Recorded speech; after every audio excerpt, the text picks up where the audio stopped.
Hello friends, Piyar blog and রেসিপিতে তোমাদের সবাইকে স্বাগত জানাই।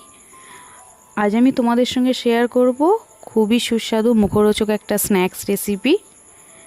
মোচার খোসা আমরা সকলেই ফেলে দিই, তো আর ফেলে দেব না। এবার এইভাবে আমরা নতুন এক রেসিপি ট্রাই করব। মোচার খোসার এই রেসিপি তৈরির জন্য মোচার এই কালো খোসাগুলো ফেলে দিতে হবে, দিয়ে সাদা নরম খোসাগুলো দেখো এইগুলো নিয়ে কুচি কুচি করে সরু সরু কেটে নিতে হবে। যতটা সুন্দর করে সরু সরু করে কাটতে পারবে তত টেস্টি হবে, তত মুচমুচে হবে। এইভাবে আমি কেটে নিয়েছি। কেটে নেওয়ার পর পরিষ্কার করে জলে ধুয়ে নিয়ে অল্প একটু তেঁতুল দিয়ে জল গুলে নিয়ে তার মধ্যে ভিজিয়ে রাখতে হবে 10 থেকে 15 মিনিট।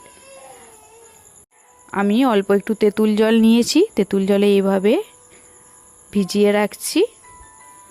ভিজানো হয়ে গেলে আবারও এটিকে তুলে পরিষ্কার করে জলে ধুয়ে নিয়ে আমি একটা প্লেটে একটু শুকানোর জন্য রেখে দিয়েছি।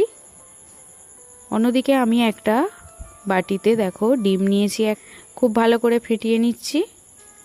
ভালো করে ফেটানো হয়ে গেলে এর মধ্যে দিয়ে দিচ্ছি আদা রসুনের একটু পেস্ট, দিয়ে দিচ্ছি অল্প একটু গরম মশলা গুঁড়ো, আরও দিয়ে দিচ্ছি ধনে গুঁড়ো, অল্প একটু জিরে গুঁড়ো, দিয়ে দিচ্ছি একটু লঙ্কার গুঁড়ো, আর দিয়ে দেব পরিমাণ মতো একটু নুন। দিয়ে খুব ভালো করে সবগুলো ফেটিয়ে নিতে হবে। ডিমটা ভালো করে ফেটিয়ে নিয়ে এর মধ্যে আমি দিয়ে দিচ্ছি আগে থেকে ড্রাই করে রাখা মোচার খোসা কুচোগুলো। মোচার খোসার এই কুচোগুলো দিয়ে খুব ভালো করে আবারও মিক্স করে নিতে হবে। অন্যদিকে ওটা ভিজিয়ে রেখে আমি রেডি করে নিচ্ছি অল্প একটু কর্নফ্লাওয়ার, সঙ্গে অল্প একটু বিস্কুটের গুঁড়ো দিয়ে একসঙ্গে মিক্স করে নেব।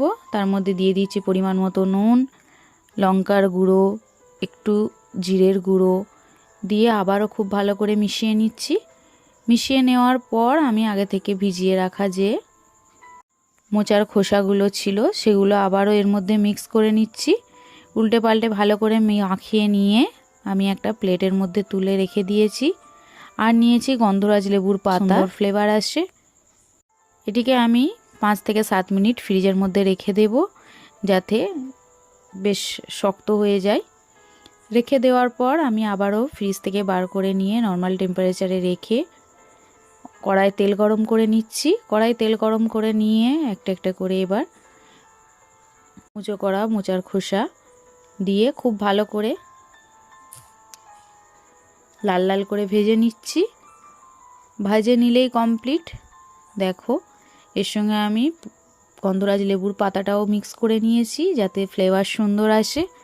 তোমরা দেখেই বুঝতে পারছো খুবই মুচমুচে হয়েছে, খুবই সুন্দর হয়েছে। তোমরাও এইভাবে অবশ্যই বাড়িতে ট্রাই করবে।